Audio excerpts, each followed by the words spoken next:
है क्या? तो थर्ड वाला थोड़ा सा देख लीजिए। थर्ड वाले में कौन से ऑप्शन में डाउट है, बताओ मुझे आप। देखो, एक है पोटेशियम फेरोसाइनाइड और एक है पोटेशियम फेरिसाइनाइड। ये मैग्नेटिक मोमेंट जो होता है, उसमें मैग्नेटिक मोमेंट कैसे निकलता है? अनपेयर्ड इलेक्ट्रॉन के कारण निकलता है। एक में है +2 वाला Fe+2 है, एक में Fe+3 है, तो मैग्नेटिक मोमेंट तो डिफरेंट आएगा ना, कि नहीं आएगा? एक में Fe+2 है, एक में Fe+3 है, तो मैग्नेटिक मोमेंट डिफरेंट आएगा ना, बोलो। Yes sir. Potassium ferrocyanide Yes, sir. K4 FeCl6 होता है और पोटेशियम फेरिसाइनाइड K3 FeCl6 आता है। तो दोनों में Fe+2 और Fe+3 है। जैसे थर्ड वाला क्वेश्चन कोई बनाएगा, एक में Fe+2 है और एक में Fe+3 है, तो ये तो आप भी समझदार हो, Fe+2 में और Fe+3 में मैग्नेटिक मोमेंट अलग अलग आएगा, तो ठीक है, पहला से डिफ्रेंशिएट हो ही जाएगा। सही दिया है। कॉम्प्लेक्स में SO4 एक में बाहर दिया, एक में Br बाहर दिया है, और इसमें वो रहा है बेरियम क्लोराइड जोड़ना है, तो एक में BaSO4 बनेगा और एक में BaBr2 बनेगा, तो दो अलग अलग चीजें बन रही है, यस सर। उससे भी डिफ्रेंशिएट हो जाएगा। Complex can be differentiated by adding aqueous solution of silver nitrate, ये भी सही बात है। एक में यस सर, हो जाएगा Yes, सर, sir. हो जाएगा। AgCl और AgBr. बस तो हो गया। और मोलर कंडक्टेंस के बेसिस पे भी कर ही सकते हो, क्योंकि पहले वाले में यस सर, हो जाएगा। कंडक्टिविटी जो होगी वो 4 आयंस के कारण होगी, और दूसरे वाले में कंडक्टिविटी जो होगी वो 3 आयंस के कारण होगी, तो डिफ्रेंशिएट तो हो ही जाएगा, तो आंसर ऑल हो जाएगा, ABCD, yes sir, all are ठीक करेक्ट सर। हो जाएगा। और कोई डाउट नहीं? चलो फिर आगे बढ़ते नो हैं, सर। थ्योरी में आइए। पिछले क्लास में हमने कुछ VBT के बारे में बात करी थी, और वैलेंस बॉन्ड थ्योरी में हमने आपको समझाया था जो सेंट्रल मेटल एटम होता है वो इलेक्ट्रॉन लॉस करता है। ये इसमें जो भी पॉइंट लिखा हुआ है उसमें आप क्लियर है, कुछ पूछना चाहते हैं आप? से 6 पॉइंट लिखा हुआ है कि क्या क्या होता है। पहले तो हम लोग बोल रहे थे कि जितना सेंट्रल मेटल एटम लॉस करता है इलेक्ट्रॉन को वो ऑक्सीडेशन स्टेट होता है, और जितना central metal atom orbital provide करता है उसी को हम कोऑर्डिनेशन नंबर का नाम देते हैं। और वही जो ऑर्बिटल प्रोवाइड करता है वो सबसे पहले इंटरमिक्स होकर एक हाइब्रिड बनाता है, और हाइब्रिड के कारण ही हम उसकी ज्योमेट्री बता पाते हैं। ऐसा ही हम लोग जानते हैं भाई, हाइब्रिडाइजेशन जान जाएंगे तो ज्योमेट्री जान जाते हैं, ऐसा तो पहले भी हमने सीखा है। तो ये बातें हमने कही थी। एक लास्ट की जो लाइन कही थी वो थोड़ा सा आपके दिमाग में चल रहा होगा कि सर कि number of unpaired electron of CMA में और मे नॉट बी सेम, ये एक क्वेश्चन का पॉइंट था, हमारा पॉइंट था depends on nature of ligand. तो ये क्या होता है इसके बारे में अभी हम बात करने जा रहे हैं, इसी के बारे में अगला पॉइंट पे हम डिस्कस करने वाले हैं। तो अभी बात करते हैं। देखो, there are 2 types of ligand. 2 तरह का लिगेंड होता है, एक होता है स्ट्रॉन्ग फील्ड लिगेंड और एक होता है वीक फील्ड लिगेंड। अब देखो, आप सोचेंगे कि सर ये सब आप जो बता रहे हो इसको आप कैसे एक्सप्लेन करोगे, तो ये एक्सप्लेन होगा आगे जाकर क्रिस्टल फील्ड थ्योरी में। तो 2 तरह का लिगेंड होता है, देखिएगा, there are 2 types of ligand, ध्यान लिखिएगा आप। There are 2 types of ligand. Ligand के 2 प्रकार होते हैं, कौन कौन से?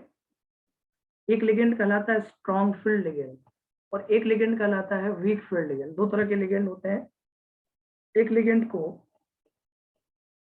स्ट्रॉन्ग फील्ड बोलते हैं, एक लिगेंड होता है स्ट्रॉन्ग फील्ड लिगेंड जिसे शॉर्ट फॉर्म में हम SFL बोलते हैं, और दूसरा होता है weak field ligand, weak field ligand जिसको हम WFL बोलते हैं। 2 तरह का लिगेंड होता है, एक स्ट्रॉन्ग फील्ड लिगेंड होता है और एक होता है वीक फील्ड लिगेंड। अब फिर से बात ये आती है कि स्ट्रॉन्ग फील्ड लिगेंड किसको कहेंगे और वीक फील्ड लिगेंड किसको कहेंगे, कौन लिगेंड स्ट्रॉन्ग होता है और कौन सा लिगेंड वीक होता है, इसकी भी कहानी समझनी होगी अपने को। तो स्ट्रॉन्ग फील्ड लिगेंड का मतलब ये होता है जो बेसिक चीज जो ज्यादा है, जो बेसिक जो ज्यादा है वो स्ट्रॉन्ग होता है, और जो कम बेसिक है वो वीक होता है। जैसे मान लो कोई भी चीज इलेक्ट्रॉन जो डोनेट करने की कैपेसिटी ज्यादा रखता है वो SFL होता है, और जो इलेक्ट्रॉन डोनेट करने की कैपेसिटी कम रखता है वो WFL होता है। तो स्ट्रॉन्ग फील्ड लिगेंड में हमारे पास अगर हम लेफ्ट टू राइट बात करें तो बेसिसिटी क्या होती है, घटती है बढ़ती है? लेफ्ट टू राइट, बोलो। किसमें? घटती है। अगर पीरियोडिक टेबल में इन पीटी की बात करें, इन पीरियोडिक टेबल अगर हम लेफ्ट से राइट जाते हैं, लेफ्ट टू राइट, तो क्या लगता है आपको यहाँ पे बेसिसिटी क्या होगी? घटेगी? बेसिक घटती है स्ट्रेंथ सर। क्यों घटती है? बेसिक स्ट्रेंथ बढ़ती है। क्योंकि हाँ, इलेक्ट्रोनेगेटिविटी बढ़ती है, सही बोल रहे हो आप। इलेक्ट्रोनेगेटिविटी बढ़ता है तो उसमें इलेक्ट्रॉन डोनेट करने की कैपेसिटी कम होती है। तो यहाँ पे अगर मैं बात करूँ, कार्बन डोनर है मेरे पास एक कार्बन डोनर है, नाइट्रोजन डोनर है, और मेरे पास ऑक्सीजन डोनर है, और मेरे पास हेलोजन डोनर है। बताओ कौन जल्दी इलेक्ट्रॉन पेयर को डोनेट करेगा? Carbon nitrogen. सर। यस। तो कार्बन नाइट्रोजन जो होते हैं ना, वो स्ट्रांग होते हैं, और ऑक्सीजन और हेलोजन जो होते हैं ना, वीक कैटेगरीज में होते हैं। तो इसमें स्ट्रॉन्ग फील्ड लिगेंड होता है ये वाला, देखो, कार्बन डोनर और नाइट्रोजन डोनर, ये एसएफएल होता है। और ऑक्सीजन डोनर और हेलोजन डोनर जो होता है ना, वो डब्ल्यूएफएल होता है। अगर तुम्हारे पास डोनर ऑक्सीजन वाला है, ऑक्सीजन डोनर का मतलब वाटर हो सकता है, और ऑक्सीजन फैमिली के कोई भी डोनर आ जाए, जैसे ऑक्सीजन डोनर अगर वीक है तो ऑक्सीजन फैमिली के भी सभी क्या होंगे? वीक ही होंगे। ऑक्सीजन डोनर अगर वीक है तो ऑक्सीजन फैमिली वाले भी सब वीक ही होंगे ना। कार्बन डोनर स्ट्रांग है तो कार्बन में तो ज्यादातर कार्बन ही होता है, कार्बन फैमिली वाले बहुत कम आते हैं। नाइट्रोजन डोनर में भी ज्यादातर नाइट्रोजन होता है, लेकिन अगर फॉस्फीन वगैरह भी आ जाए तो फॉस्फीन थोड़ा वीक में चला जाता है, फॉस्फीन वाला। नीचे आएंगे तो और घटता रहेगा सर। हाँ, तो मेन तो कार्बन और नाइट्रोजन डोनर पे चलना है। Carbon donor strong, sir nitrogen donor strong, oxygen और हेलोजन डोनर वीक होता है। ठीक है। तो होता क्या है, जो एसएफएल लिगेंड होता है, जो स्ट्रॉन्ग फील्ड लिगेंड होता है, उसमें इलेक्ट्रॉन की पेयरिंग होती है। अब ये कंसेप्ट, जो पेयरिंग क्यों हो जाता है, ये कंसेप्ट आप सीखिएगा क्रिस्टल फील्ड थ्योरी के अंदर। वीवीटी ने ये कहा कि जब कोई लिगेंड एसएफएल वाला आता है तो वहां पे इलेक्ट्रॉन की पेयरिंग होती है, और जब डब्ल्यूएफएल वाला आता है तो इलेक्ट्रॉन की पेयरिंग नहीं होती है। तो यहाँ पे क्या कहना है, एसएफएल के केस में pairing of electron, pairing of electron in CMA, central metal atom में इलेक्ट्रॉन की पेयरिंग। और यहाँ पे लिखिएगा no pairing of electron, no pairing of electron in CMA. अब ये कहानी क्या है, इसको एग्जांपल समझना है, लेकिन उसके पहले आप ये लिखिए, दो तरह का लिगेंड होता है, एक एसएफएल होता है, एक डब्ल्यूएफएल होता है। अगर आपके पास एसएफएल है, और एसएफएल कौन होता है? कार्बन डोनर और नाइट्रोजन डोनर। ऑक्सीजन डोनर और हेलोजन डोनर डब्ल्यूएफएल होता है। एसएफएल में क्या होता है? इलेक्ट्रॉन की पेयरिंग होती है, और डब्ल्यूएफएल में क्या होता है? इलेक्ट्रॉन की पेयरिंग नहीं होती। बस इतना ही छोटा सा चीज है जो अभी आपको बस इतना याद रखना है। और carbon donor, nitrogen donor SFL है, जैसे सीएन माइनस तुम्हारा एसएफएल में जाएगा, सीओ एसएफएल में जाएगा, NH3 एसएफएल में जाएगा। तो कार्बन डोनर तो पहचाने जाओगे भाई, इसमें कोई कहने वाली बात है क्या? नाइट्रोजन डोनर भी पहचाने जाओगे, नाइट्रोजन डोनेट कर रहा है तो एसएफएल है। ऑक्सीजन डोनर जो है वो डब्ल्यूएफएल है, हेलोजन डोनर जो है वो डब्ल्यूएफ, जैसे फ्लोरीन, क्लोरीन, ब्रोमीन, आयोडीन, ये सब डब्ल्यूएफएल में आएगा। वाटर हो गया, C2O4 हो गया, ये सब ऑक्सीजन डोनर है, ऑक्सीजन डोनर डब्ल्यूएफएल में आएगा। तो अभी तो हम इतना सीख ही जाएंगे, कैसे सीखेंगे? अब आप एग्जाम्पल देखिए, थोड़ा सा समझिएगा ना, बाद में ये बहुत आसान हो जाएगा आपके पास, तो आपको टेंशन नहीं देगा ये। पहला क्वेश्चन मैं उठा रहा हूँ NiCl4 2 माइनस का। NiCl4 2 माइनस को देखते हैं पहले। यहाँ बताओ Na क्या होगा? +2 होगा? बताओ Na +2 होगा? Yes sir. Charge yes sir, +2 होगा, +2। अच्छा ठीक है, तो बताओ इसका कॉन्फ़िगरेशन क्या होगा? 4s0 3d8 4p0 लिख सकते हैं। 4s0 3d8 4p0, कोई ये बताए मुझे, ये लिख सकते हैं नहीं लिख सकते? मुझे बता दो, ये तो होगा। Na का हाँ सर, लिख सकते हैं। 4s2 हाँ सर, ठीक 3d8 है। होता है, और 2 इलेक्ट्रॉन निकाल दिए तो 4s0 3d8, और आगे वाला 4p भी ले लिए भाई, हमको 4 ऑर्बिटल खाली चाहिए ना, तभी ना हम 4 क्वाड्रेशन नंबर रख पाएंगे। अब 4, यस सर। और इसका थोड़ा ऑर्बिटल डायग्राम देखिए, तो थोड़ा ऑर्बिटल्स देखते हैं, इसका ऑर्बिटल कैसा दिखता है। तो 3d8 का मतलब क्या है? 3d8 कैसे भरिएगा? अब ये हुम्स रूल से ना, 5 ऑर्बिटल है, यस सर। देखिएगा, मजा आएगा आपको, अच्छा है ये, आसान बहुत है। 5 हो गया, 6 हो गया, 7 हो गया, 8 हो गया, ऐसे ही रहेगा ना 8 इलेक्ट्रॉन। उसके बाद 4s रहेगा और 4p में 3 ऑर्बिटल होता है, ऐसे देखो 4p। अब बताओ क्या यहाँ पे पेयरिंग होगा? यहाँ पे पेयरिंग होगा बेटा इलेक्ट्रॉन का। ये लिगेंड कैसा है? नहीं, पहले वीक है। ये लिगेंड WFL है। WFL में इलेक्ट्रॉन पेयर नहीं होता है। ये लिगेंड कैसा है? WFL है। WFL में इलेक्ट्रॉन पेयर्ड नहीं होता है। तो यहाँ पे कहानी जैसी है वैसी रह जाएगी, कुछ नहीं बदलेगा। अब मुझे बताइए, आपको 4 कोऑर्डिनेशन नंबर बनाना है, तो 4 ऑर्बिटल चाहिए। डी में कोई खाली है बेटा आपके पास? डी में कोई खाली है? डी में कोई खाली नहीं है। नहीं। तो तुम्हें 4 ऑर्बिटल किसको मिला के बनाओगे? एक 4s को एस और पी। और s और p। तो 4 कोऑर्डिनेशन नंबर में यही sp3 बन जाएगा हाइब्रिडाइजेशन। इसमें s मिला दोगे और 3 p मिला दोगे, sp3 हाइब्रिडाइजेशन हो गया। बन गया, आसान हो गया है ना। Cl4 का हाइब्रिडाइजेशन sp3 होता है, क्योंकि Cl वीक सर वो फील्ड WFL कैसे, मतलब इसको WFL। देखने के बाद लिखे हैं? हाँ, WFL लिखने के बाद, क्योंकि यहाँ पे देखो ये चांसेस क्या था, ये इलेक्ट्रॉन आके यहाँ आके पेयर्ड हो जाता।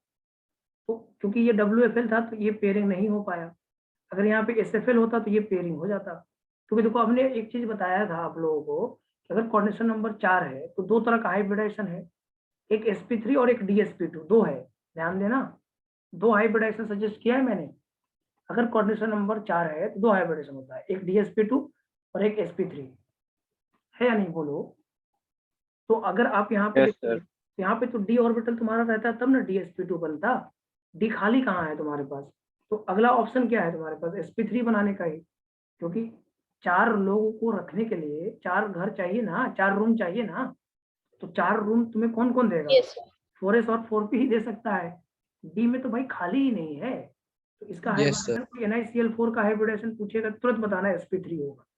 तो देखो हाइब्रिडेशन मिल गया ना बेटा। हाइब्रिडेशन से कितना फायदा मिलेगा देखो आप, हाइब्रिडेशन sp3 हो गया। अब इसका ज्योमेट्री कोई पूछेगा क्या होता है तो आप बोलिएगा sp3 टेट्राहेड्रल होता है। तो आपको टेट्राहेड्रल मिल गया। ये क्वेश्चन कितने बार पूछा है आप सोच नहीं सकते। जे मेन के अंदर 2 बार 3 बार, जे एडवांस के अंदर 2 बार 3 बार ऐसे क्वेश्चन पूछे गए। तो हाइब्रिडाइजेशन sp3 ज्योमेट्री टेट्राहेड्रल। इसके बाद बताइए, इसमें ज्योमेट्री के बाद इसमें बताइए ये नेचर कैसा है, मैग्नेटिक नेचर इसका क्या होगा? इसमें मैग्नेटिक नेचर क्या होगा? ये पैरामैग्नेटिक है या और डायमैग्नेटिक? 2 अनपेयर्ड है तो पैरामैग्नेटिक। यस, अनपेयर्ड इलेक्ट्रॉन है तो पैरामैग्नेटिक होगा। अब कोई पूछ दे बताओ इसका मैग्नेटिक मोमेंट कितना होगा? तो म्यू इक्वल टू क्या होता है? √2 n into n n one. Plus 2। ये कितना आ जाएगा? √2 2 प्लस 2 bm। ये √8 bm आएगा बेटा। वो कितना चीजें मिल गया आपको, कितनी इन्फॉर्मेशन, एक छोटी सी चीज से कितना इन्फॉर्मेशन निकाल लिया आपने। आपसे वो NiCl4 2 माइनस पूछेगा, कुछ झिझक नहीं है भाई। Cl एक वीक फील्ड लिगेंड होता है, कुछ नहीं होना है उसमें। तो 4 कोऑर्डिनेशन नंबर के लिए 4 चाहिए रूम, और आपके पास कोई डी खाली। देखो आप एकदम दिमाग में फिट करो, चीजों को एकदम फिट करना चाहिए। कैसे? अगर मुझे 4 कोऑर्डिनेशन नंबर बनाना है तो मेरे लिए 2 ही हाइब्रिडेशन सजेस्ट किया गया, एक dsp2 और एक sp3। तो भाई sp3 का तो कोई संभावना ही नहीं है, dsp2 का तो कोई संभावना ही नहीं है इसमें। आप कहाँ डी खाली है बताओ? मुझे एक भी डी खाली मिलता तो मैं तो dsp2 बोल देता, लेकिन मेरे से तो डी कहीं खाली नहीं दिख रहा है बेटा। तो क्या मैं dsp2 बोलूंगा? बताओ मुझे एक बार, बोलो। तो यहाँ पे sp3 होगा, और sp3 कैसा दिखाता है? टेट्राहेड्रल। और ये 2 अनपेयर्ड। हाँ बोलिए बोलिए बोलिए। सर ये मैग्नेटिक मोमेंट में सर n क्या था? n number of unpaired electron होता है बेटा। n जो होता है नंबर ऑफ अनपेयर्ड अच्छा, इलेक्ट्रॉन ठीक। होता है। ये नंबर ऑफ अनपेयर्ड इलेक्ट्रॉन होता है। n is the number of unpaired electron. ये होता है बेटा number of unpaired electron. n जो तो होता वो है, म्यू लिखे हैं क्या? हाँ mu, mu is the magnetic moment बोलते हैं इसको। म्यू बोलते हैं इसको, मैग्नेटिक मोमेंट। अच्छा म्यू नहीं दिख रहा है क्या? ये म्यू जैसा नहीं लग रहा है, एक बार और लिख देते हैं।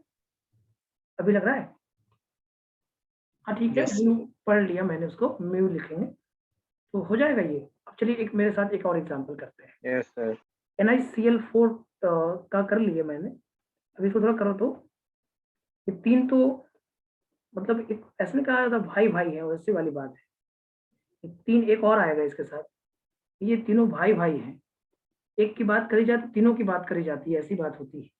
NiCl4 NiCN4 और NiCO4, ये तीनों भाई हैं। अब तीनों भाई का नेचर कैसा है ये आपको देखना है। नेचर आपको पहचानना है। अब NiCN4 2 माइनस तुम्हें दिया हुआ है। अब देखो कहानी कैसी बदलेगी, देखना कैसे बदल जाएगा। अब पहले सर यहाँ हो जाएगा पेयरिंग हो जाएगा, ये SFL हो जाएगा DSP2 सर। आएगा। ये हाँ DSP2 यहाँ पे आ जाएगा। यहाँ देखो SFL है ये, और है तो ये Ni+2 ही, ये भी Ni+2 ही है, ये भी 4s0 3d8 ही होगा, और यहाँ पे 4p0 ही होगा। तो ऑर्बिटल कैसा होगा इसका, देखो ऑर्बिटल अभी हम पेयरिंग नहीं करा रहे हैं, अभी बिफोर पेयरिंग बात कर रहे हैं, उसके बाद जोड़ेंगे ना। ये ऑर्बिटल है, ये ऑर्बिटल है आपके पास, ध्यान से देखना, समझ में आ जाएगा बेटा, कोई टेंशन की बात नहीं, बहुत आसान है। सर ये SFL कैसे, SFL कैसे? कार्बन डोनर बोले थे, कार्बन डोनर SFL होता है, वहां पे देखिए यहाँ पे कार्बन डोनर SFL होता है, नाइट्रोजन डोनर SFL होता है। अब ये देखो 4s 3d8 तो हो गया, ये 4s है और ये 4p है, 4p ये है 3d, ये है 4s और ये है 4p। अब देखो, अब यहाँ जानते हैं कि SFL है तो पेयरिंग हो सकता है, मतलब यहाँ पे आफ्टर पेयरिंग काम करना पड़ेगा। आफ्टर पेयरिंग करा दो, आफ्टर पेयरिंग क्या होने वाला है कहानी। आफ्टर पेयरिंग अगर आप बात करोगे बेटा, तो ये जो 3d8 है ना, ये जुड़ जाएगा इसमें, 3d8 ऐसा कुछ हो जाएगा, देखना ध्यान समझना। 1 2 3 4 5 6 7 8। अब ये देखो 4s खाली है और 4p खाली है, तो देखो आपको कमरे जो है वो 3d से लेके चलोगे, तो भाई d खाली है, s खाली है, और आपको p में तीनों p लेने की जरूरत नहीं है, 4 ही ना कमरा चाहिए आपको। एक d का मिल गया, यस सर। s का मिल गया और 2 p का मिल गया, तो इसका देखो हाइब्रिडेशन बदल गया, DSP। देखो तो कहानी कितनी बदल गई, सिर्फ एक SFL के आने से। जो Ni+2 वाले का उधर वाले का कॉन्फ़िगरेशन sp3 था हाइब्रिडाइजेशन, यहाँ पे क्या हो गया DSP2। देख रहे हो हाइब्रिडाइजेशन क्या हो गया DSP2, और इसकी ज्योमेट्री भी बदल गई, स्क्वायर प्लेनर हो गया ये। देखो ये पूछा हुआ क्वेश्चन कितने बार है, ये देखो ये DSP2 हाइब्रिडाइजेशन होगा, इसकी ज्योमेट्री जो होगी वो स्क्वायर प्लेनर होगी। इसकी ज्योमेट्री कैसी होगी, अच्छा सर, ये जो 4 लेना है ये हम लोग कोऑर्डिनेशन नंबर से डिसाइड कर रहे हैं ना? हाँ, छोटे से 4 मेहमान है, ऑर्डिनेशन नंबर का मतलब ये होता है ना कि 4 लोग हैं ना, सर हाँ। ये 4 लोग हैं और हर एक एक एक कोऑर्डिनेट वन बनाते हैं। तो कोऑर्डिनेट वन कैसे बनेगा, कमरा खाली होगा तभी बनेगा, नहीं बनेगा। तो सर सही बोल। DSP2 के साथ हाइब्रिडाइजेशन, DSP2 हो गया, ज्योमेट्री स्क्वायर प्लेनर हो गया। तो मैग्नेटिक नेचर बताइए, तो इसका क्या होगा, डायमैग्नेटिक या पैरामैग्नेटिक। मैग्नेटिक। हाँ, डाया तो μ0। बदल गई, देख रहे हैं, डायमैग्नेटिक। ये डायमैग्नेटिक। इसमें मैग्नेटिक मोमेंट निकालोगे तो 0 आएगा, क्योंकि डायमैग्नेटिक में अनपेयर्ड इलेक्ट्रॉन क्या होता है, 0। तो ये डायमैग्नेटिक होगा। देखो इतना चीजें आ गया या नहीं आ गया।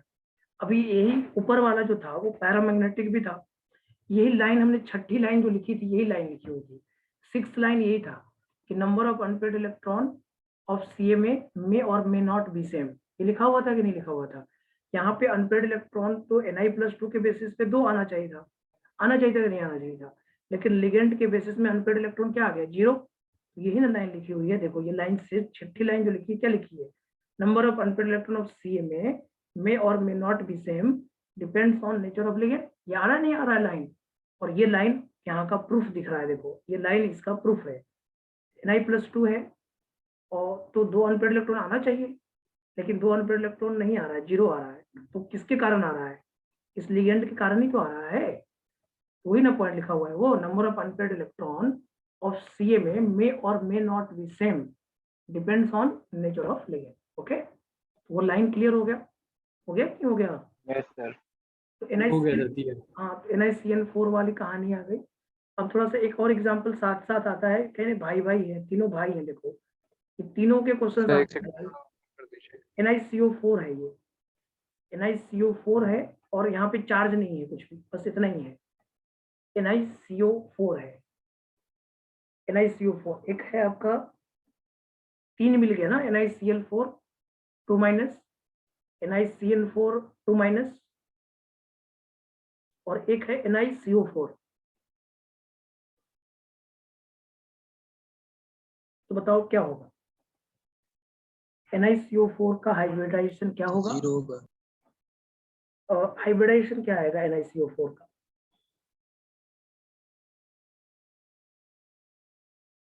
NiCO4 का हाइब्रिडाइजेशन क्या आएगा?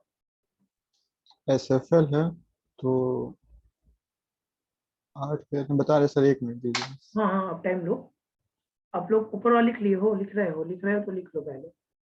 आप अपने स्क्रीन को बड़ा कर सकते हैं, बड़ा छोटा कर सकते हैं आप। सर हाँ बोलिए। सर ये जो डायमैग्नेटिक है वो पेयर करने के बाद हम लोग देख लिए है ना उसको। हाँ तो जो लास्ट में है वही तो देखना पड़ता है ना, पेयर करने के बाद ही तो हाँ देखेंगे। ठीक है। क्योंकि पहले तो वो पैरामैग्नेटिक था, लेकिन उसमें पेयरिंग हो गया तो बदल गया ना। तो ये sp3 आ रहा है सर। sp3 आ रहा है, लेकिन इसका नेचर क्या है, पैरामैग्नेटिक या डायमैग्नेटिक? ये डायमैग्नेटिक है सर। ये क्योंकि आपको कोई भी हाइब्रिडेशन बनाने में एस तो चाहिए। हाँ म्यू जीरो है और एस तो चाहिए ही चाहिए ना। उसी एस के इलेक्ट्रॉन को सही। आप डी में भेज रहे होंगे, यही ना कर रहे होंगे। सर यही कर रहा हूँ सर, यही तो यहाँ देखो Ni पे चार्ज 0 है, ये 4s2 होगा, 3d8 होगा, और यहाँ पे 4p0 होगा। तो यहाँ पे कोई बच्चा करेगा इसको ऑर्बिटल्स में, तो ऑर्बिटल्स कैसे होंगे इसके? एक है तो 4s2 है, पहले 4s2 मत बनाओ, पहले 3d8 बना लो, उसके बाद 4s2 बना लेना। अब यहाँ पे ये देखो 3d8 है, 3d8 1 2 3 4 5 6 7 8, उसके बाद 4s2 है, और उसके बाद 4p खाली है तुम्हारा। ये देखो ये 3d है, ये 4s है, और ये 4p है।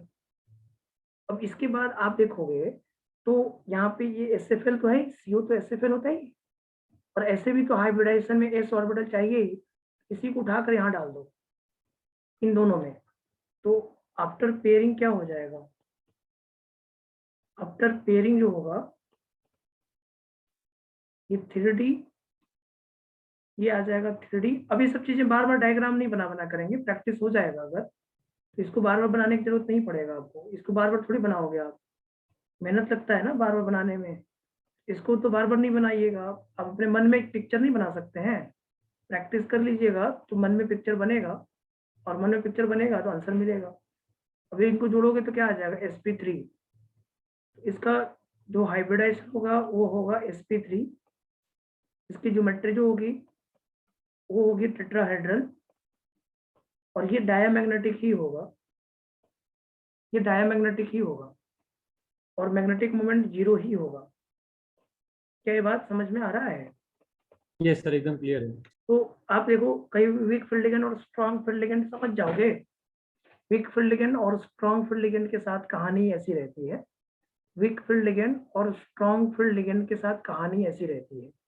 इसको एक बार समझने की जरूरत है, और आपको लगभग चीजें समझ में भी आ जाएगा, और क्वेश्चन बनाना बहुत आसान हो जाएगा आपके लिए, बहुत टेंशन नहीं होगा। वीबीटी में आप ये समझ लो। यानी हाँ बोलिए। अगर मतलब SFL है तो सारे वो पेयर्ड होने चाहिए। अब एक चीज मुझे थोड़ा बात बताइएगा, मैं आप ही से पूछूंगा अभी, सोचने वाली बात है भाई। जब जरूरत होगा तभी ना पेयरिंग कराओगे, घर खाली है और मैंने बोला है ये जैसे सर यहाँ D वाला था तो हाँ थोड़ा सा हमने जैसे पूरा मैं करवाया। पूरा बोल देता हूँ एक बार, उसके बाद आपके कोई भी डाउट रह जाएंगे तो आप मुझसे बोलिएगा। मैं पूरा अभी बात बोल देता हूँ एक बार, मैंने पूरी बात बोली नहीं है अभी, तो मैंने आपकी थोड़ी बात बोली है। अब पूरी बात सुनिए आप मेरी, सुनते रहिए, समझ जाइएगा। जैसे मान लीजिए अगर मेरे पास मान लो D1 कॉन्फ़िगरेशन आता, D1, तो तब क्या मैं उसका हाइब्रिडेशन D4 बोल देता? बोलिए। अगर मान लो मेरे पास D1 कॉन्फ़िगरेशन आता तो क्या मैं उसका कॉन्फ़िगरेशन D4 बोल देता? सर नहीं, तब हम उसको DSP2 बोलते। तो D1 में तो आपको पेयरिंग की जरूरत नहीं है, D2 में जरूरत है आपको, DSP2 होगा, D3 में DSP2 होगा, D4 में भी DSP2 होगा। देख लो एक बार वहां तक, D1 में, D2 में, D3 में और D4 में, इस सब में DSP2 होगा। D5 की कहानी बदलेगी। अब देखो D5 में आपको जरूरत पड़ जाएगा, अगर SFL है तो पेयरिंग करके हम DSP2 बना लेंगे, D6 है तो SFL है तो पेयरिंग करके DSP2 बना लेंगे, D7 है तो पेयरिंग करके DSP2 बना लेंगे, और D9 है तो D9 में कहानी थोड़ी सी ट्विस्ट लेगा, कुछ पढ़ाओ तो कुछ आना ही चाहिए। D9 की कहानी अभी थोड़ी देर में मैं बताऊंगा, लेकिन हम एक चीज छोटा सा एक नॉर्मल सा क्वेश्चन आपसे पूछ रहे हैं कि आपको जहाँ पे नीड होगा वहीं पे पेयरिंग कराइए, ऐसा नहीं कि जरूरत ना हो आप पेयरिंग कराए जा रहे हो। आपको D4 में क्या जरूरत है पेयरिंग कराने का, मुझे बताइए एक छोटा सा चीज। अगर कोई कॉन्फ़िगरेशन D4 दे रहा है तो आपको पेयरिंग कराने की जरूरत है? No sir. तो D4 में आप जबरदस्ती पेयरिंग मत कराइए ना, क्योंकि आपको तो डी और आपके पास दो ही हाइब्रिडेशन दिमाग में बैठाइए। अगर मेरे पास कोऑर्डिनेशन नंबर 4 है तो मेरे पास दो ही हाइब्रिडेशन, एक है DsP2 और एक sp3।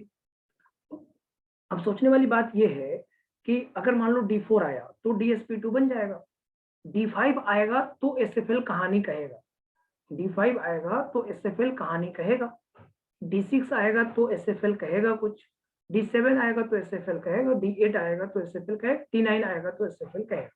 अब मेरी 7 बातों को सुनिएगा, D1, D2, D3, D4 और D10, ये 5 ऐसे कॉन्फ़िगरेशन है जिसमें लिगेंड चाहे SFL आ जाए चाहे WFL आ जाए, इनकी कहानी में कोई पेयरिंग का कहानी नहीं होगा। क्यों? जरूरत नहीं है। D10 में आप कहाँ पेयरिंग करा दोगे भाई?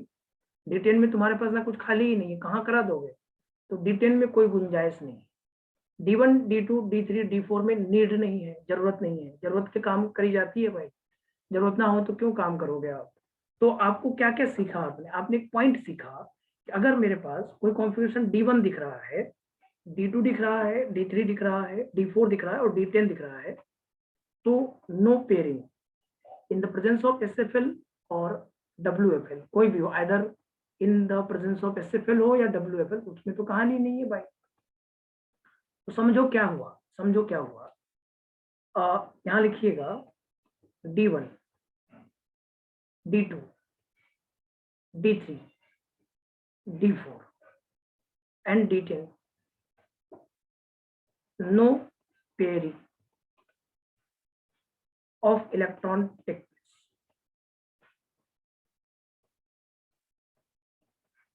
in presence of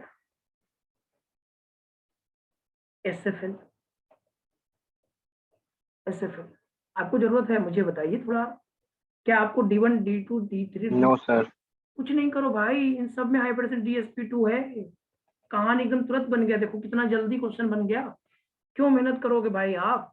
D1, D2, D3, D4, D10 में DsP2, सॉरी D10 में नहीं ना बनेगा, D10 में सर नहीं। D10 में यस सर। हाँ पीडीएफ में तो sp3 बन इसलिए जाएगा। जरूरत नहीं हाइब्रिडेशन क्यों लिखे हम, तो यहाँ तो मैं लिख देता हूँ, नीचे लिख देता हूँ, ज्यादा अच्छा रहेगा। D1 हो, D2 हो, D3 हो, D4 हो, चाहे वो SFL में हो भैया, चाहे वो WFL में हो, आपको हाइब्रिडेशन DsP2 बोल के आ जाना, गलत नहीं होगा आपका। बात समझ रहे हो? D1, Yes, D2, sir. D3, D4 SFL हो और WFL हो, DsP2 बोल के आ जाना। आओ थोड़ा देखते हैं कहाँ पे पेयरिंग कराना है आपको। D5, D6, D7, D8 और D9 में कहानी बदले। D9 में एक्सेप्शन होता है, वो बताएंगे अभी हम। D9 में एक्सेप्शन होता है, यहाँ पे बोल सकते हो pairing of electron take place, pairing of electron take place in presence of SFL, in presence of SFL। इसका मतलब क्या सीखा आपने? अगर आपके पास D5 हो, D6 हो, D7 हो, D8 हो और D9 हो और कहानी SFL के साथ चल रही हो, तो इतना मेहनत मत करना।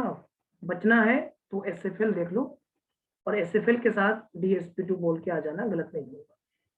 बोल के आ सकते हो, D9 तक आप बोल सकते हो SFL के साथ DsP2। ये है कहानी। देखो सर इससे ये थोड़ा D9 वाला बता दीजिए। अभी D9 बताने ही वाले हैं, अभी तुरंत बताएंगे D9, पहले तो लिखवा दिया मैंने। आपको D8 तक तो कोई डाउट नहीं है ना? देखो आपको ऐसा कोई डाउट। ये आपको जल्दी बन जाएगा क्वेश्चन, आपको कुछ चेक नहीं करना है।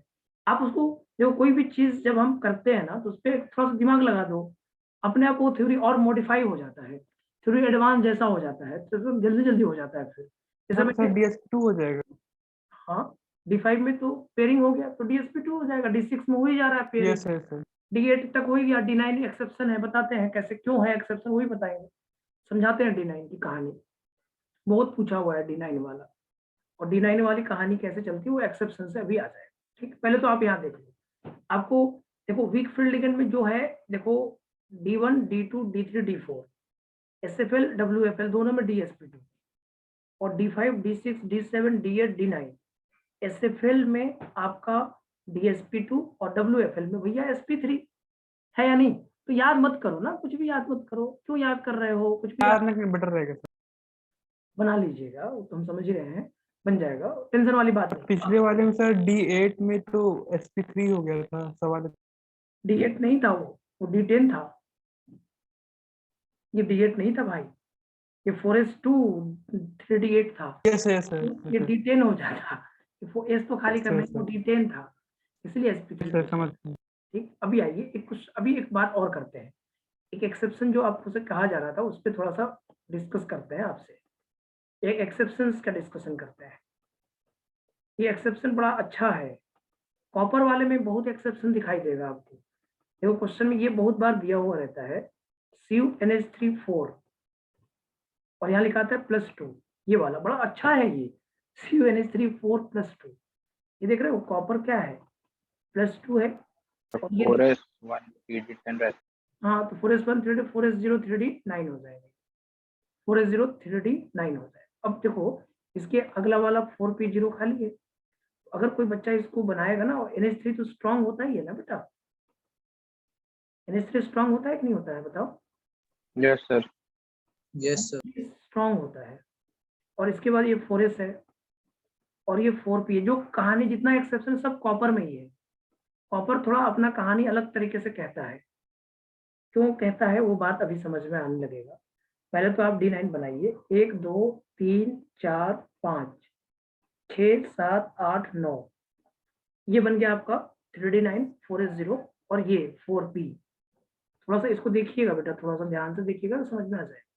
अब क्योंकि ये SFL है, स्ट्रॉन्ग फील्ड लिगेंड, देखो जब आप इसके आगे मैं जब पढ़ाऊंगा तो इसका एक्सप्लेनेशन मिलेगा आपको, एक्सेप्शन है नहीं है, एक्सप्लेनेशन के साथ है, लेकिन VBT में तो भाई इसको एक्सेप्शन में ही बोलना पड़ेगा, और तो कोई उपाय अपने पास नहीं है अभी, जितने जिस चीजें हम पढ़े हैं उसके बेसिस पे तो ये एक्सेप्शन में ही जाएगा। तो जो SFL होता है ना बेटा, ये क्या होता है कि Cu और ये Cu+2 वाला है, तो इसमें मैं बताऊंगा तो कुछ समझ में आएगा नहीं यार, अभी आप इसको याद रखो, एक्सेप्शन अभी बताऊंगा भी तो और हौच पौच हो जाएगा, अभी मैं बताऊंगा आप सोच लोगे क्या बता रहे हैं, रहने ठीक है दो। सर, ठीक। अभी इसको बताता नहीं हूँ, ज्यादा नहीं बताऊंगा, अभी बताऊंगा तो आप कंफ्यूज ज्यादा हो जाओगे, बेहतर नहीं है वो।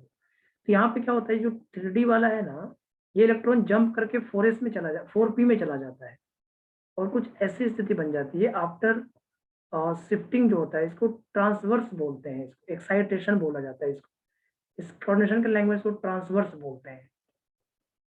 तो ये जो है ना ऐसा बन जाता है, ये 4s तो खाली हो गया बेटा, और 4p की कहानी तो भाई है ही, ये देखो यहाँ आ गया। अब यही जो केस है ना वो DsP2 बना देता है इसको, और ये क्वेश्चन 3 बार जी एडवांस में आ चुका है, अकेले नहीं आया है, अकेले नहीं आया है, लेकिन नंबर वाले क्वेश्चंस आए हैं, जैसे 5-10 कॉम्प्लेक्स दे देता है और बोलता है कि बताओ इसमें किसका DsP2 हाइब्रिडाइजेशन है, इसमें किसका DsP2 हाइब्रिडाइजेशन है। तो इसके बेसिस पे आपका जो Cu वाला है, Cu+2 वाला, वो DsP2 हो जाएगा, ये वाला इलेक्ट्रॉन एक्साइट होकर कहाँ चला जाएगा, 4p में चला जाएगा। तो Cu के साथ सर इसका रीजन आप बाद में बताएंगे। हाँ, इसको हम क्रिस्टल फील्ड थ्योरी में बताएंगे, अभी समझ नहीं पाओगे आप, क्योंकि वो जेड इफेक्टिव वगैरह से इसको जोड़ के हम बताएंगे कि कैसे क्या हो जाता है, जिसके कारण इलेक्ट्रॉन उस D में ना जाने के बजाय वो 4p में जाना ज्यादा पसंद करता है, उसको तो ट्रांसफर 4p में सर कोई भी ऑर्बिटल में जा सकता है ना, कि सबसे लास्ट वाले में जाना जरूरी है। 4p कोई भी ऑर्बिटल में जा सकता है, लेकिन क्योंकि हम हाइब्रिडेशन में तो एक सीक्वेंस लेके बनाते हैं ना, इसीलिए 4p के हम लास्ट वाले में भेज रहे हैं।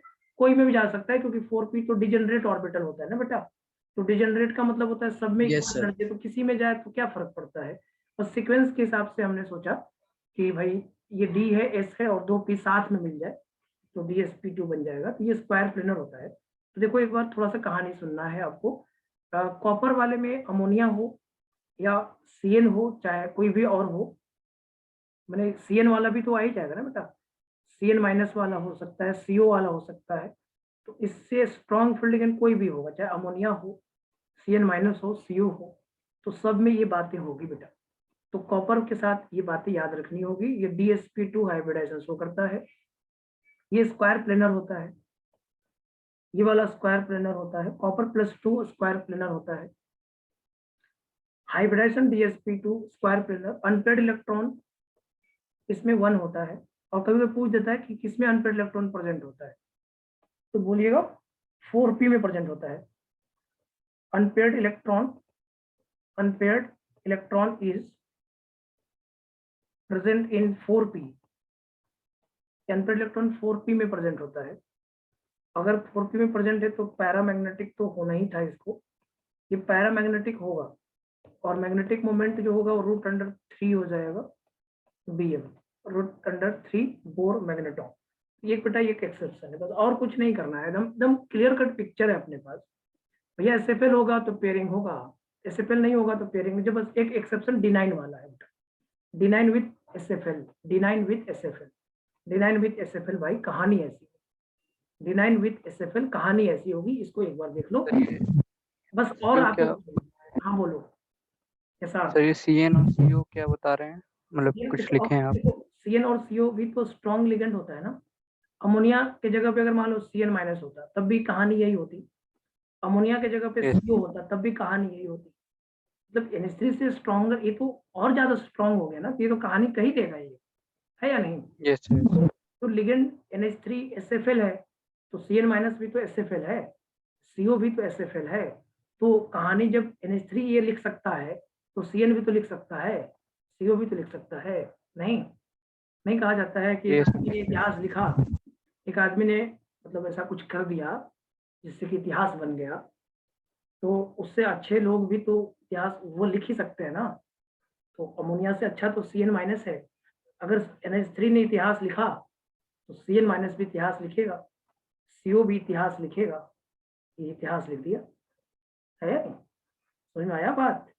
कहानी बस CU के साथ चलेगा, और CU में हर जगह एक्सेप्शन होगा। D9 एक ऐसा कॉन्फ़िगरेशन है जो बीच में रहता है, ना इधर का ना उधर का, सीधे कहीं और चला जाएगा वो। तो D9 की कॉन्फ़िगरेशन की कहानी अलग रहेगी। ये हम पूरी तरह से एक्सप्लेन करेंगे और आप उसको फील कर पाइएगा। अभी आपको फील नहीं होगा क्योंकि अभी मैं आपको समझाऊंगा भी, तो आप, क्योंकि वो टर्म आगे का टर्म है।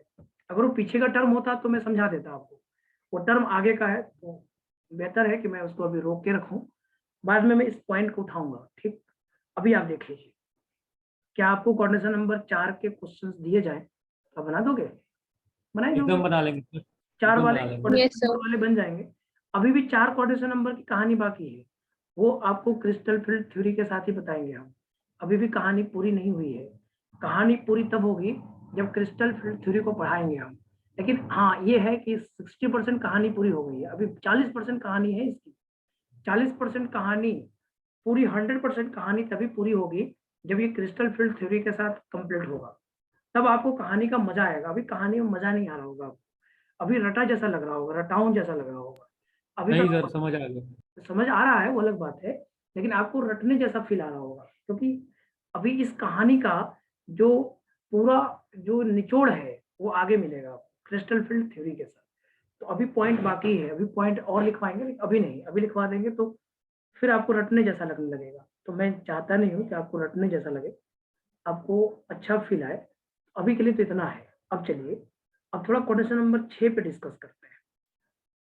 अब मैं थोड़ा क्वेश्चन नंबर 6 पे डिस्कस करूँ। 5 नहीं पूछता क्या? 5 नहीं, 4 6 ज्यादातर।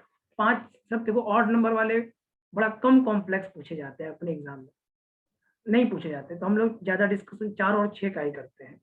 2 का भी कम डिस्कशन करते हैं, 2 4 6 बस यही, और 6 के आगे पढ़ना नहीं अपने को, तो उसका भी टेंशन अपने को है नहीं। चलो फिर क्वेश्चन नंबर 6 पे डिस्कशन पे आते हैं। हमारे पास पहला एक कॉम्प्लेक्स है FeCl6 और चार्ज है 3 नेगेटिव। FeCl6 3 negative. अब मैं इस पे जिक्र करने जा रहा हूँ, क्या होगा इसमें कहानी समझता हूँ। यहाँ पे मैंने देखा कि भाई ये तो आयरन +3 है, फिर मैंने देखा तो ये 4s0 है, 3d5 है भाई, 3d5 मानते हो ये होगा? Yes sir. 4p0 और 4d0 इतना होगा कि नहीं होगा? ये बहुत इंपॉर्टेंट कंसेप्ट यहाँ पे निकल के आएगा। Fe+3 4s0 3d5 4p0 और 4d0 होगा, यस और नो, इज इट क्लियर और नॉट? क्लियर है। क्लियर। अब थोड़ा सा Cl के बारे में डिस्कस करें बेटा। Cl कैसा लिगेंड होता है? WFL होता है। Cl कैसा WFL सर। समझ आता है? चलिए थोड़ा ऑर्बिटल को देखते हैं। ऑर्बिटल में कहानी क्या है थोड़ा देखा जाए। 3d5 है बेटा, ध्यान से समझते रहना बेटा, थोड़ा सा ध्यान देना तो आपको बहुत सारी चीजें यहाँ पे क्लियर हो जाएगा। ये जो है 3d5 है। 3d5 का मतलब 1 2 3 4 5 होता है। इधर 4s है बेटा, इधर आपका 4p है और इधर आपका 4d भी लेना पड़ रहा है बेटा, क्योंकि 6 चाहिए ना रूम। 6 रूम के लिए तो भाई 4d को भी इन्वॉल्व करना ही पड़ेगा। और आपको 2 हाइब्रिडेशन इसमें बताया गया है, एक sp3d2 और एक d2sp3। भाई यहाँ पे तो ClWFL है, तो इसमें तो कुछ नहीं होगा, 3d में तो कुछ नहीं होगा। आगे के ऑर्बिटल जुड़ेंगे s p और 2d, क्या बनेगा ये sp3d2। क्या लगता है आपको ऐसा होना चाहिए? क्योंकि देखो Cl भाई वीक फील्ड लिगेंड था, पेयरिंग का कोई गुंजाइश नहीं था। sp3d2 होना चाहिए कि नहीं होना चाहिए, मुझे बताओ। एकदम सर यही होगा। सर ऐसा होना चाहिए सर। होना होगा चाहिए। ही सर। अच्छा चलिए आइए फिर पॉइंट पे, ये इसकी ज्योमेट्री कैसी होगी? ऑक्टाहेड्रल होना चाहिए। ये सर आपका हेडर अनपेयर्ड इलेक्ट्रॉन इसमें कितना है? 5 है 5। 5। पैरामैग्नेटिक तो है ही, और अनपेयर्ड इलेक्ट्रॉन 5 है, तो म्यू जो होगा रूट अंडर 35। 35 हो जाएगा। 5 × 5 + 2 रूट अंडर 35 bm। कहानी भाई यहाँ हो गई। अभी इसमें कुछ लाइन छोड़ रखिएगा, ठीक है? अभी इस लाइन में और पॉइंट भरने वाला है, 2 पॉइंट और लाएंगे, तो लाइन छोड़ के आगे लिखिएगा, ठीक? FeCl6 लिख लीजिए पहले आप, और उसमें 3 लाइन छोड़ दीजिएगा, क्योंकि वो 3 लाइन में हम पॉइंट लाएंगे, तभी ला पाएंगे जब मैं इसके अगला वाला पॉइंट डिस्कस करूंगा, तब ला पाऊंगा ना। तो इसलिए 3 लाइन छोड़ के यहाँ तक लिखिए। पहले आप देखिए, Cl वीक फील्ड लिगेंड होता है, तो sp3d2 हाइब्रिडेशन तो बनना ही चाहिए भाई। क्यों भाई? d2sp3 का कोई गुंजाइश नहीं है, पेयरिंग थोड़ी करा दीजिएगा आप, पेयरिंग का तो कोई गुंजाइश नहीं है। तो sp3d2 होगा, ऑक्टाहेड्रल होगा, पैरामैग्नेटिक होगा, और मैग्नेटिक मोमेंट जो होगा रूट अंडर 35 bm होगा, रूट अंडर 35 bm होगा। सर एक बार फिर समझा दीजिए, नेटवर्क डिस्कनेक्ट हो गया था। हाँ अभी फिर समझा देते हैं बेटा। जैसे मैं बोल रहा हूँ यहाँ पे आयरन +3 है, तो आयरन +3 का मतलब हो गया 4s0 3d5 4p0 और 4d0, ये तो कॉन्फ़िगरेशन होता है। अब मैंने ये बोला कि 3d5 है, ये 4s0 है, ये आपका 4p है और ये 4d है ना बेटा? ये देखो ये 3d है, ये 4s है, ये 4p है और ये 4d है बेटा। तो आपको मैंने ये बोला कि d ऑर्बिटल तो खाली नहीं है बेटा, और आपको कमरे कितने चाहिए? 6 ना? तो 6 कमरे किसको मिला के बनाइएगा? एक s 3p और 2d, तो sp3d2 हो गया बेटा। और sp3d2 क्या होता है? ऑक्टाहेड्रल होता है, और ये पैरामैग्नेटिक होगा। क्यों पैरामैग्नेटिक होगा? क्योंकि यहाँ पे 5 अनपेयर्ड इलेक्ट्रॉन है बेटा, और मैग्नेटिक मोमेंट क्या होगा? रूट अंडर 35 bm होगा क्या? बोलो। यस सर ठीक। तो अब यहाँ पे अगला पार्ट डिस्कस, यहाँ 3 लाइन छोड़ना है आपको। अब 3 लाइन 4 लाइन छोड़ के लिखिएगा। नेक्स्ट आइए FeCl6 3- को डिस्कस कर रहे हैं बेटा। FeCl6 3-, इसको देखो, इसमें भी कहानी वैसी ही लग रही है Fe+3 वाली, लेकिन यहाँ पे कहानी में थोड़ा सा ट्विस्ट है, SFL है ये, और Fe+3 फिर से वही होगा, 4s0 3d5 4p0 4d0 है या नहीं? अब यहाँ पे ऑर्बिटल बनाइएगा, तो ऑर्बिटल डायग्राम में क्या दिखेगा आपको? 3d5 3d5, ये देखिए 3d5। अभी एक बार बनाइएगा, शुरुआत में बनाना है, बाद में तो फिर आसान हो ही जाएगा। फिर 4s हो गया, 4p हो जाएगा, और इसके बाद आपका 4d है। देखिए पूरा बना लीजिए एक बार, ये हो गया 4d। अब आफ्टर पेयरिंग क्या होगा? कहानी कैसी होगी? आफ्टर पेयरिंग का मतलब ये है कि ये जो इलेक्ट्रॉन है, ये वाला इलेक्ट्रॉन यहाँ आ जाएगा, ये वाला इलेक्ट्रॉन यहाँ आ जाएगा। तो क्योंकि 2d खाली करना है ना, और 2d खाली होने की गुंजाइश दिख रही थी, मैंने सोचा कि जब खाली होने का गुंजाइश दिख रहा है और SFL है ही, तो पेयरिंग होगा ही होगा, तो क्यों ना मैं इस गुंजाइश को पूरा ही कर दूं। कर दिया मैंने पूरा। अब कहानी बदल गई, देखो बस SFL आने से कहानी थोड़ा सा बदला। देखो कैसे बदला ये कि आपका पहले sp3d2 हाइब्रिडेशन था, अब देखो इतना ही जोड़ना है आपको, d2sp3 है, sp3d2 और ये d2sp3। ज्योमेट्री कहने के लिए तो ऑक्टाहेड्रल ही है, कहने में तो ऑक्टाहेड्रल ही होगा भाई, d2sp3 हो चाहे sp3d2 हो, ज्योमेट्री तो भाई ऑक्टाहेड्रल ही होगा। अब यहाँ पे देखिए ये भी पैरामैग्नेटिक ही होगा, पैरामैग्नेटिक ही होगा, लेकिन मैग्नेटिक मोमेंट थोड़ा बदला हुआ दिखेगा मुझे, √3Bm दिखेगा। अब कहानी को थोड़ा और क्लियर करते हैं। अभी तक आपको ये दिक्कत ये हो रहा है कि सर मैं d2sp3 लिखूं या sp3d2 लिखूं, उसमें गलत अलग क्या है, अलग क्या है अभी बताइए मुझे। आप d2sp3 लिखिए चाहे sp3, मैं तो मुझे तो एक ही लग रहा है, एक ही नहीं है दोनों। आप देखिए जब आप d2 बाद में लिख रहे हो ना, वो तो आउटर डी है वो, और ये d2 जो पहले लिख रहे हो ना उसको इनर डी बोलते हैं। आप देखिए आपने जो d2sp3 लिखा है ना उसमें 3d यूज किया है, और जो sp3d2 जो यूज करा है ना उसमें 4s 4p 4d यूज हुआ है। उसको बोलते हैं आउटर डी ऑर्बिटल कॉम्प्लेक्स, इसको बोलते हैं इनर डी ऑर्बिटल कॉम्प्लेक्स। इसका नाम होता है बेटा, जब आप d2sp3 लिखिएगा ना तो उसको बोलते हैं इनर डी ऑर्बिटल कॉम्प्लेक्स, और जब आप sp3d2 लिखिएगा ना उसको बोलते हैं आउटर डी ऑर्बिटल कॉम्प्लेक्स। समझ में आ रहा है क्या भाई? कहानी ऐसी है कि sp3d2 को आउटर बोलना पड़ेगा, आउटर लिया है ना आपने डी, इसको बोलेंगे आउटर डी ये ऑर्बिटल, ऊपर वाले में पहले उसी में 3 लाइन छुड़वाए थे ना, और इसमें जो d2sp3 लिखा है इसको बोलना पड़ेगा inner D orbital complex, inner D orbital complex. एक है आउटर डी ऑर्बिटल कॉम्प्लेक्स और एक है इनर डी ऑर्बिटल कॉम्प्लेक्स। इसको चेक कर सकते हैं आप, देख लीजिए, ऊपर वाला आउटर डी ऑर्बिटल होगा और नीचे वाला क्या होगा, इनर डी ऑर्बिटल होगा बेटा, बोलो। आउटर डी ऑर्बिटल ऐसे होगा सर। क्योंकि आपने डी यूज करा ना इसलिए आउटर बोलिएगा, और अब जब अंदर वाला डी यूज करिएगा तो उसको इनर हो गया। ये तो समझने वाली बात है, दिख भी रहा है भाई। अब एक बात और है, देखो यहाँ पे अनपेड इलेक्ट्रॉन बेटा 5 था और उसमें अनपेड इलेक्ट्रॉन 1 हो गया, तो जब पेयरिंग हो जाता है ना तो क्या लगता है आपको कि जो स्पिन जो होती है, स्पिन जैसे दिख रहा है यहाँ पे, अगर टोटल स्पिन देखोगे तो कितना आएगा, +-5/2। बोलो भाई, +1/2 +1/2 +1/2 यस सर, +-5/2 +-5/2। यहाँ पे टोटल स्पिन +-5/2 और यहाँ पे टोटल स्पिन +-1/2। क्या स्पिन घट गया बेटा? यहाँ पे जब पेयरिंग हुआ तो स्पिन तो कम हो गया है या नहीं? Yes sir. जब यहाँ पे पेयरिंग नहीं हो रहा था तो यहाँ पे स्पिन ज्यादा था, इसलिए इसको बोलते हैं हाई स्पिन कॉम्प्लेक्स। जब पेयरिंग नहीं होता है ना बेटा तो कहानी होती है outer D orbital complex, high spin complex कहलाता है, इसको बोलते हैं हाई स्पिन कॉम्प्लेक्स। इसका नाम होता है हाई स्पिन कॉम्प्लेक्स। क्यों हाई स्पिन? क्योंकि भाई अनपेड इलेक्ट्रॉन ज्यादा है। और यहाँ पे देखो, आप यहाँ पे अनपेड इलेक्ट्रॉन पेयरिंग करा दिया, ये स्पिन कैसा बन गया, लो स्पिन कॉम्प्लेक्स। कहने का क्या मतलब है, लो स्पिन कॉम्प्लेक्स तब होता है जब SFL होता है, और हाई स्पिन कॉम्प्लेक्स तब होता है जब WFL होता है। भाई कहानी देखो थोड़ी सी ही अलग है, लेकिन थोड़ा ही फर्क पड़ा, कहानी पूरी बदल गई। एक में आउटर डी ऑर्बिटल ND को बोलते हैं, ND, जिसका SP और D सब एक जैसा है ना उसको आउटर वाला बोलेंगे, ND को बोलते हैं आउटर।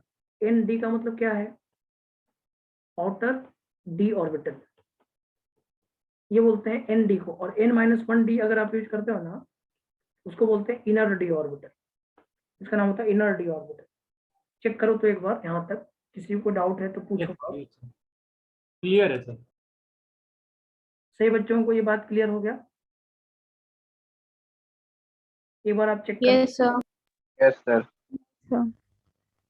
तो एक है इनर डी ऑर्बिटल और एक है आउटर डी ऑर्बिटल, और कोऑर्डिनेशन नंबर के बेसिस पे बेटा ये आप कर सकते हो।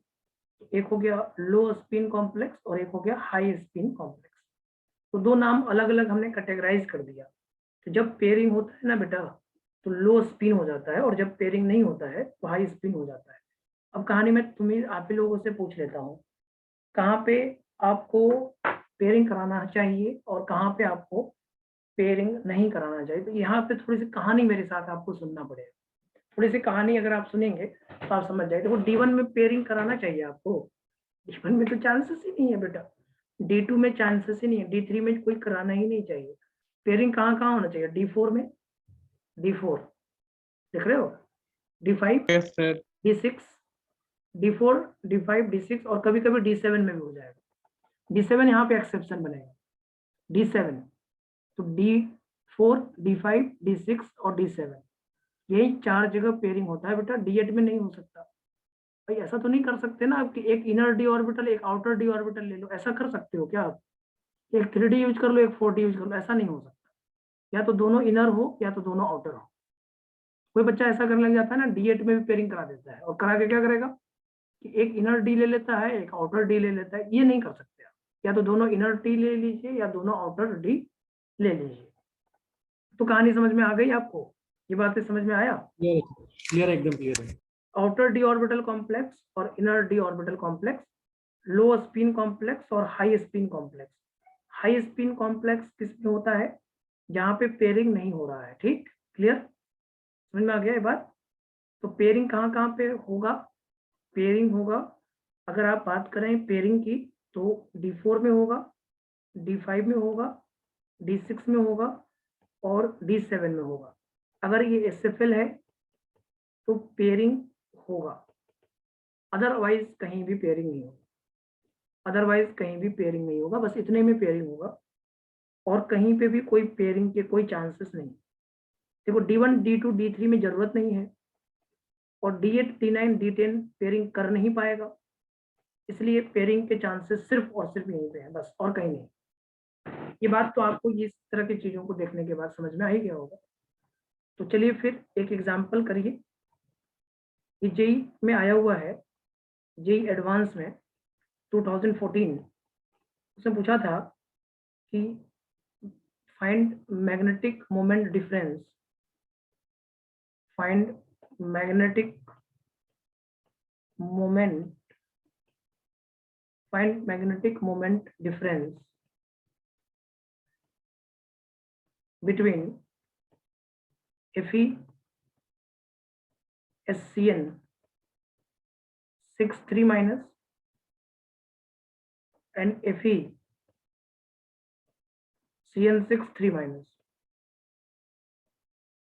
इनमें मैग्नेटिक मोमेंट का डिफरेंस बताना है। Fe SCN 6,3 minus और Fe CN 6,3 minus, इसमें मैग्नेटिक मोमेंट का डिफरेंस कितना है? ये इंटीजर टाइप का क्वेश्चन था, ऑप्शन 0 से 9 में आना चाहिए। Find magnetic moment difference between Fe SCN 6,3 minus और Fe CN 6,3 minus। सही बच्चे देखें और बताएं आंसर क्या हो।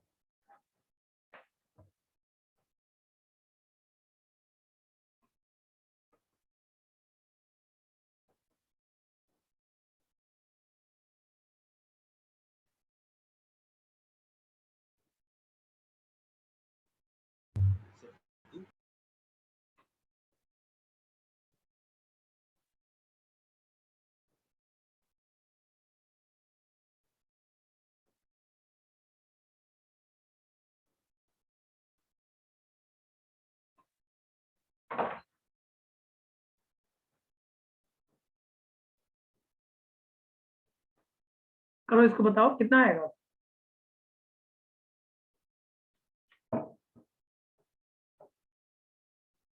सर ये 0 आ रहा है क्या? जो आ रहा है क्या सर? जीरो 0 आ रहा है क्या सर? हाँ सर 0। SCN कैसा लिगेंड है, पहले ये क्लियर करो मुझे। एशियन इस पे सल्फर पे रहेगा तो वीक है। सल्फर ही तो है, कहाँ CN है? हाँ सर वही बोले, weak sir, sulphur sulphur oxygen पे डोनर रहेगा में तो है वीक ना? है। हाँ सर वही तो बोले। हाँ ठीक है, तो बताओ आंसर क्या होगा।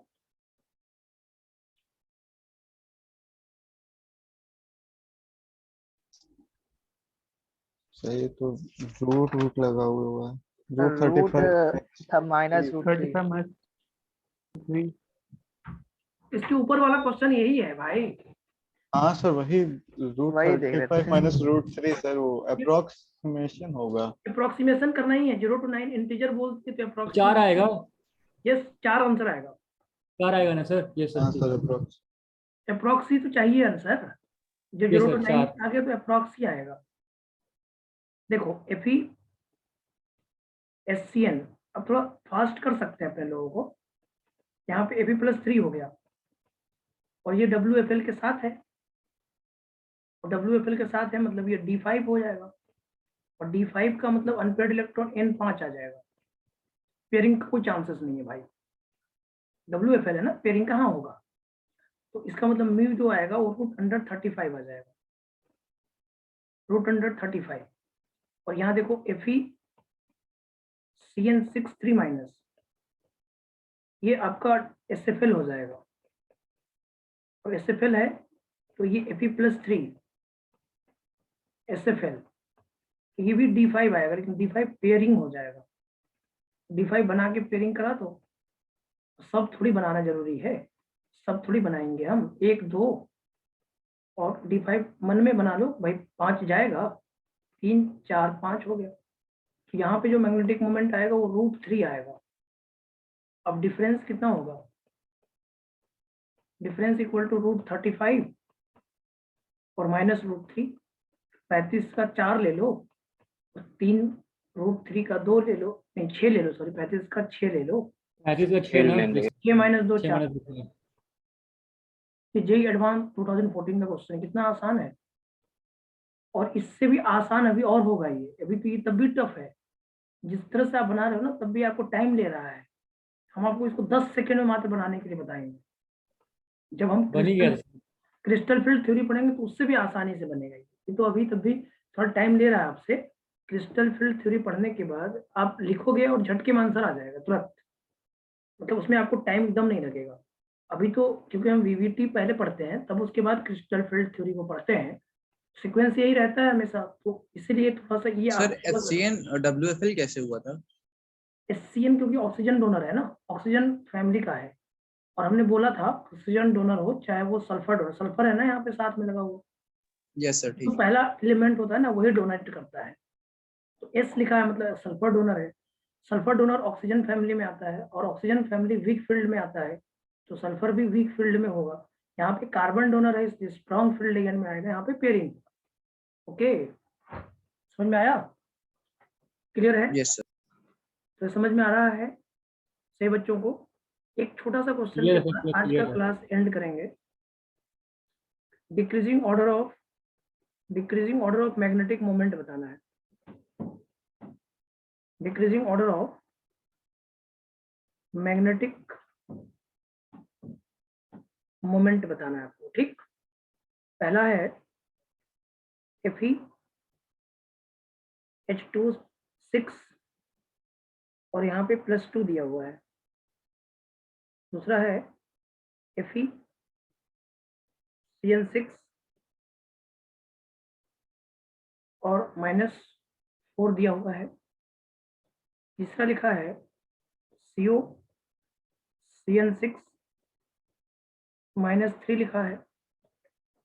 यहाँ लिखा है COCl6 और -3 लिखा है। इसमें आपको मैग्नेटिक मोमेंट बताना है, जल्दी जल्दी एकदम। हाइब्रिडाइजेशन तो बन ही जाएगा, हाइब्रिडाइजेशन में तो बस अंदर का 2D खाली है तो D2 हो जाएगा, और अंदर का कोई D नहीं खाली है तो sp3 D2 हो जाएगा, बस यही कहानी है और क्या।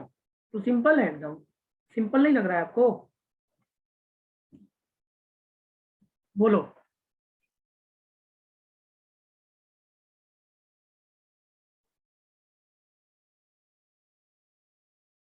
FeH2O6 +2 है, FeCN6 -4 है, COCN6 -3 है, और COCl6 -3।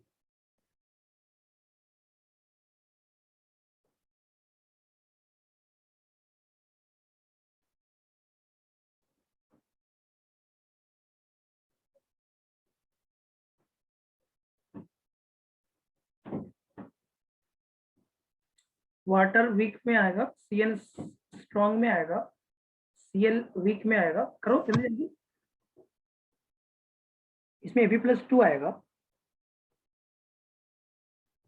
और यहाँ पे WFL आएगा। ये 4s2 3d6 आ जाएगा ये।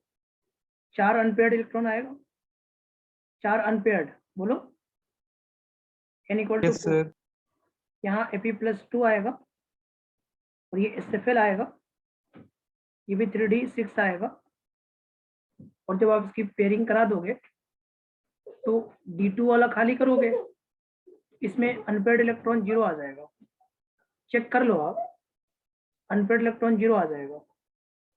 यहाँ कोबाल्ट +3 है, चेक कर लीजिए सब लोग, SFL है और ये भी 3d6 ही है और 3d6 है तो n 0 ही आएगा। यहाँ पे कोबाल्ट +3 है और ये WFL है और ये 3d6 ही आएगा और 3d6 में n 4 आएगा।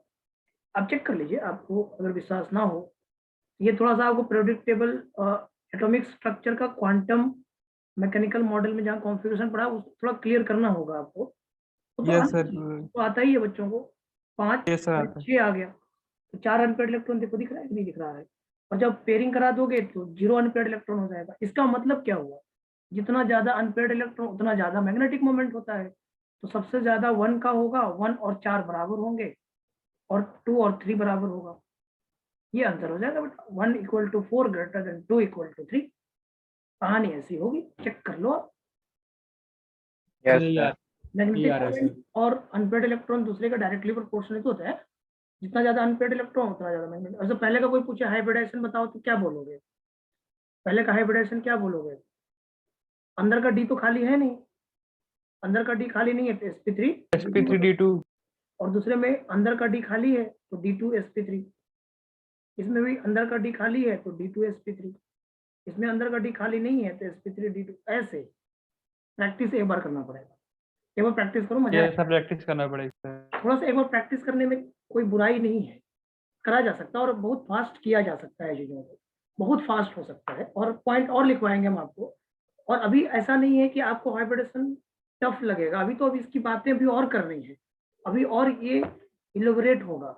जब मैं इसको क्रिस्टल फील्ड थ्योरी के साथ जोड़ूंगा तो ये और इलोबरेट होकर दिखाई देगा आपको और मजा आएगा आपको, मतलब आप सीख जाइएगा, ये इसकी गारंटी रहती है। कॉन्वेक्शन कंपाउंड इसीलिए तो आसान होता है क्योंकि आप जैसे जैसे आगे बढ़ते हो ना उसको और इलोबरेशन मिलता है, तो सीखने के लिए बहुत आसान हो जाता है। तो मैं अभी होमवर्क भेजूंगा आपको, उसको देखिएगा और साथ में एक यस बार सर। कॉपी को अच्छे से पढ़िएगा, पहले कॉपी पढ़िएगा और कॉपी की हर एक बातें अगर आपको क्लियर हो जाएगी तो क्वेश्चन बनाना मुश्किल नहीं होगा आपको। ठीक है, ठीक है, फिर क्लास मिलते हैं आपसे। ओके सर, एंजॉय करिए आप, थैंक यू सर। रहिए। थैंक यू सर, बेटा, thank you sir. thank you, homework बेटा। भेज दीजिएगा, क्या बेटा? Thank you sir. Homework homework भेज भेज दीजिएगा देंगे, सर। जरूर जरूर भेज देंगे, होमवर्क भेज देंगे बेटा। ओके बेटा, थैंक यू बेटा। Thank you sir. Okay. Thank you sir.